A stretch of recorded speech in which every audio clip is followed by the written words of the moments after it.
حضرت خالد بن ولید قریش کے ایک معزز فرد اور بنو مخزوم قبیلے کی چشم و چراغ تھی۔ جس وقت نبی اکرم صلی اللہ علیہ وآلہ وسلم نے اعلان نبوت کیا تو مکہ کی تمام بت پرست آپ کے خلاف ہو گئی۔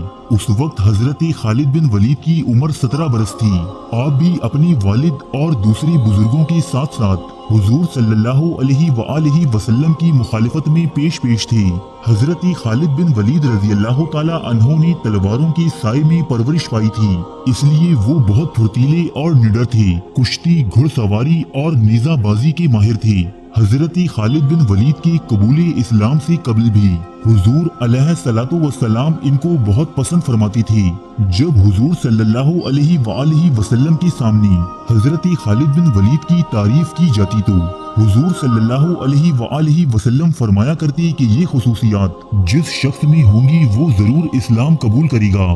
حضرت خالد بن ولید ہی کی شجاعت اور جنگی حکمت عملی کے نتیجے میں جنگ احد کے موقع پر مسلمانوں کو شدید نقصان پہنچا۔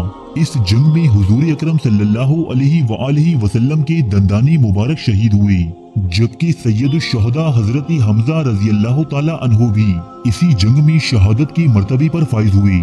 جنگ احد کے تھوڑے ہی عرصے بعد حضرت خالد بن ولید نے اپنی ضمیر کی آواز پر لبیک کہتے ہوئے مدینے کا سفر کیا اور اپنی دو ساتھیوں حضرت عمرو بن العاص اور حضرت عثمان بن طلحہ رضی اللہ تعالی عنہم کے ہمراہ اسلام قبول کر لیا۔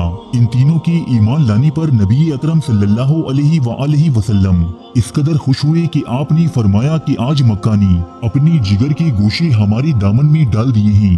قبول اسلام کے بعد حضور اکرم صلی اللہ علیہ وآلہ وسلم نے حضرت خالد بن ولید کی تمام غلطیوں اور کوتاہیوں کو معاف کرتے ہوئے آپ پر خاص نگاہی کرم فرمائی اور آپ کو سیف اللہ یعنی اللہ کی تلوار کا خطاب عطا فرمایا۔